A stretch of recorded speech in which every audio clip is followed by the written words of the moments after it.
Omaha has hosted the College World Series for 7 decades, but the partnership has not been without its challenges. Kathryn Morrissey hangs a framed 1 millionth College World Series fan pennant in her home.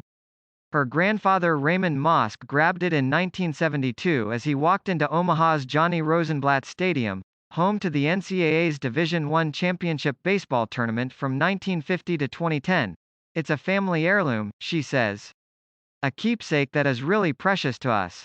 Morrissey's grandfather, a farmer who listened to baseball games on the radio while he drove his tractor, introduced her to the CWS when she was a child.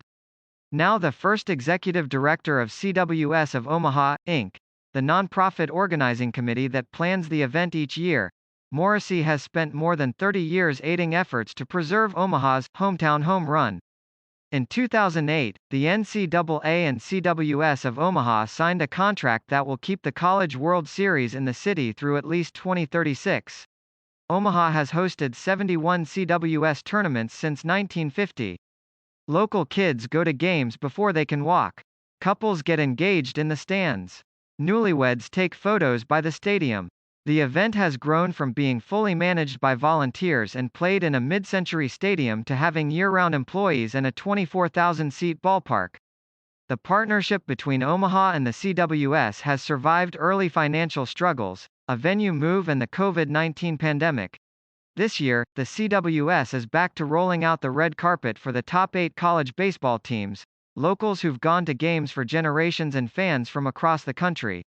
Hell was 2020, when there was no College World Series, Morrissey says. We're not to heaven yet. Ellipsis. We're in a nice middle place making giant steps toward normal. What Morrissey calls baseball heaven was spearheaded in the 1940s by Mayor Johnny Rosenblatt and a group of Omaha business leaders, known locally as the Founding Fathers. Rosenblatt, a baseball fan and former amateur player, pushed the city to build Omaha Municipal Stadium, later renamed for Rosenblatt in 1964, with the goal of attracting minor league baseball.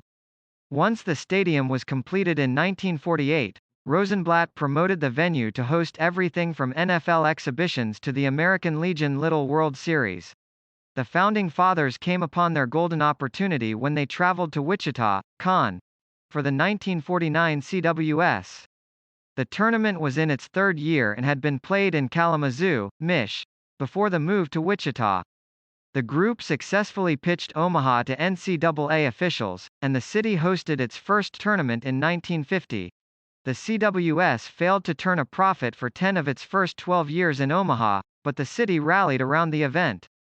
John Dysing Sr. established CWS of Omaha in 1967, uniting local business leaders to support the tournament. The series's roots grew deeper than a tournament to crown the best college baseball team. The CWS became a staple of the Omaha community. Carol Foreman, an Omaha native who now works as a ticket manager for the CWS, began driving rental cars to team hotels as soon as she got her driver's license. She sold T-shirts, watched her sister Jean work as a Batgirl and pitched tents in yards near Rosenblatt for tailgating. It's part of the fabric of the city, Foreman says. Everyone knows June means College World Series. Herb Hames, 69, is a CWS of Omaha board member. He was 16 years old in 1968, when he watched his first CWS game in general admission behind home plate. In his 32 years working with the CWS, he's seen others fall for the tournament the same way he did, by going to the ballpark. Attendance is the foundation of the tournament's success locally, Hames says. Omaha relies on physical general admission ticket books to get fans to the park.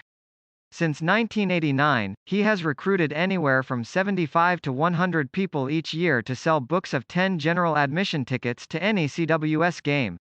The books start selling months before the tournament and go to everyone from little league families to corporations.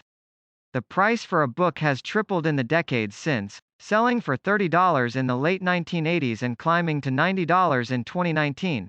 What I've seen in over 30 years is a fan loyalty like you can't believe, Hames says.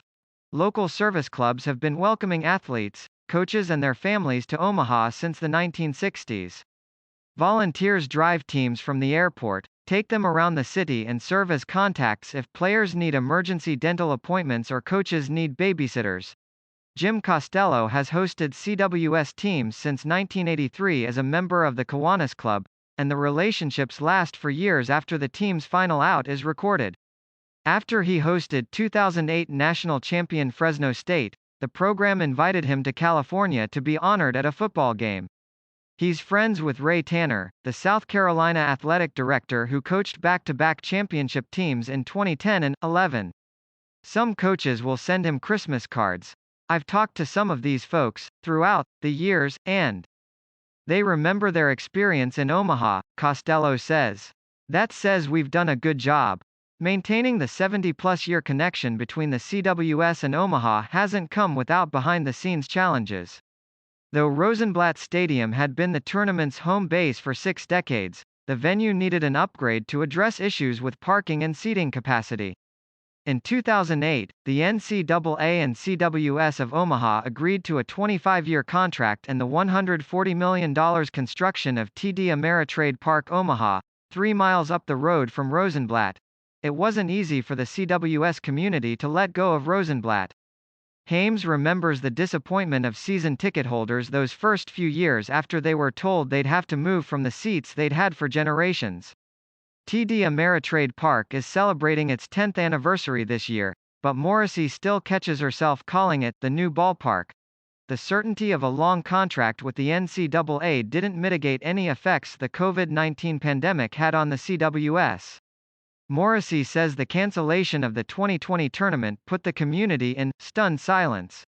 She checked in with season ticket holders, moved to remote working and kept in touch with staff video calls. There were days when it was tough to stay positive. The CWS of Omaha initially anticipated 25% attendance at this year's tournament, in line with the NCAA's winter events. In April, they received news that there would be a 50% capacity limit, before the would-be restrictions were lifted on May 19. Morrissey says the announcement allowing full attendance felt like a birthday party, until reality set in. They had exactly 1 month to prepare before the June 19 first pitch.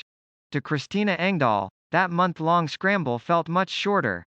Engdahl works with the Metropolitan Entertainment and Convention Authority, which manages TD Ameritrade Park. In the month leading up to the CWS, Engdahl hurried to staff a 100% capacity event. Another challenge was making sure there would be enough hot dogs and chicken strips. Local breweries chipped in to help with last-minute beer. We're just focusing on getting back to the basics, Engdahl says. Omaha's CWS experience is returning to pre-pandemic shape, but it's not there yet.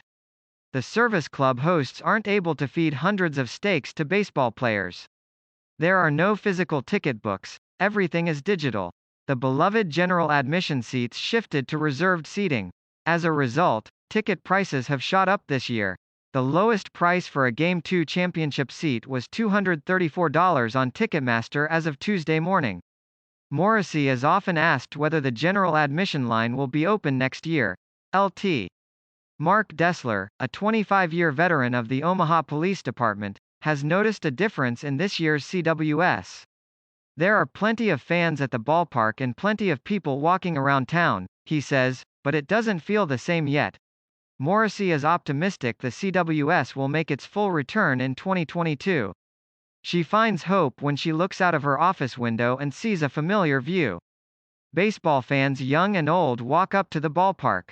Dressed in their team's colors, they're tailgating, smiling and creating memories with their families. Just like she did with her grandfather. It's like the generations before, she says. I feel like I'm doing this for Grandpa.